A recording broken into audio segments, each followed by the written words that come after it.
ঈদ মোবারক। ঈদের দ্বিতীয় দিন আমাদের গরু কোরবানি দেওয়া হয়েছে আর কাটাকুটি চলছে। আমি তো কিছু কিছু ক্লিপ আপনাদের সাথে আগেই শেয়ার করেছি। আজকে এটা লাস্ট ভিডিও কোরবানের সব কিছু করা। আমি আজকে দেখাচ্ছি গরুটা কাটা হয়ে গেছে, সব মশলা রেডি করা হয়েছে, সব আমি নিজেই করেছি। বাসা থেকে রেডি করে ওদেরকে দিয়েছি। বাবুর্চি বলতেছে এতগুলো মশলা আমাদের সব কালেকশন আমার কাছে পেয়ে যাবেন। আর কাটাকুটা এক পাশে হচ্ছে, এক পাশে রান্না হবে। এই যে দেখেন ওরা রান্না করছিল, আমি সাথে সাথে আপনাদের একটু ভিডিও করিলাম। এই জিনিসগুলো দেখার জন্য আমি অনেকবার উঠানামা করতে হয়েছে আজকে। আর পাশে রান্না বান্নার আয়োজন চলছে, করা হবে।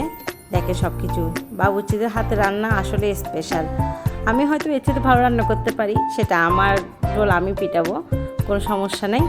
বাবুর্চিদের রান্নাটা একটু দেখতে গেলাম, কারণ ওরা যে বড় ডেক্সিতে রান্না করে দেখতে কিন্তু সুন্দর লাগে আর খেতেও কিন্তু মজা হয়।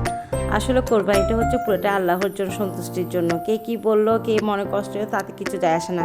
কিছু মানুষের মন মানসিকতা এতই খারাপ থাকে যে ওরা যতই ভালো করার চেষ্টা করি খারাপটাই বলবে। যাক বাদ দেন, কোরবানি দিয়ে অত কথা বলে লাভ নেই। এই যে দেখে সব ময় মশলা ওরা দিয়ে একসাথে মিক্স করে বসিয়ে দিবে। এটা হচ্ছে, এটা কি বলে, পাপরিকা মরিচ বলে মনে হয়, কাশ্মীরি পাউডার, মরিচ পাউডার।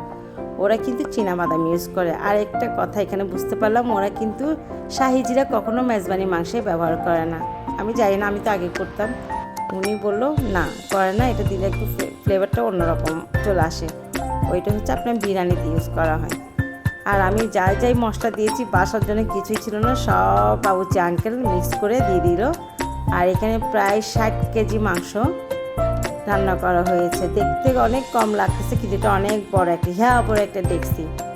দেখেছেন সব গোটা মশলা দিল। আমার স্পেশাল একটা মশলা ছিল, গরম মশলা, ওইটা দেওয়া হয়েছে। সব রান্নার প্রসেসিং রেডি করে নিয়ে রান্নার চুলায় বসাই দিবে। এক পাশে কাটা কুটা, এক পাশে রান্না বান্না। সাথে আছি আমি ভিডিও নিয়ে, মোবাইল নিয়ে দৌড়াদৌড়িতে, এদিকে কিছুক্ষণ এদিকে কিছুক্ষণ। ওই যে বললাম, মানুষ অনেক কিছু বলবে, অনেক কিছু মনে করবে, তাতে কিছু যায় আসে না। আমার কোরবানি আমার জন্য আনন্দের ছিল।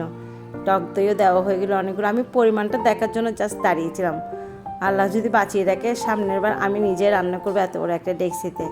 সবাই একটু আমার জন্য দোয়া করবেন, হাত তুলে সবার কাছে দোয়া চাইছি। আর ওরা টমেটো সসটা দিয়ে দিল, কালারটা কিন্তু অনেক সুন্দর লাগছে না? আসলে এতগুলো রান্না স্টেপ বাই স্টেপ দেখাইতে পারলে আপনাদের জন্য সুবিধা হতো। আমি একটা রেসিপি দিতে পারতাম, দেখাতে পারলাম। যেহেতু আমার হাজব্যান্ড পছন্দ করে না এইভাবে দাঁড়িয়ে সবার সামনে ভিডিও করা, তারপরেও চুরি চারি করে যা করতে পারলাম। সরিষার তেল দিয়ে নিল 2 লিটার, 2 কেজি।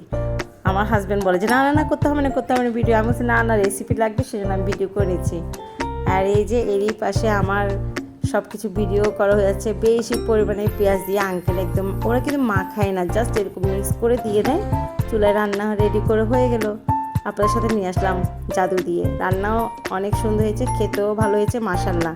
কার কীরকম লাগলো জানি না, আমার রান্না আমার জন্য অনেক ভালো লেগেছে। আর এগুলো সব হচ্ছে দেওয়ার জন্য।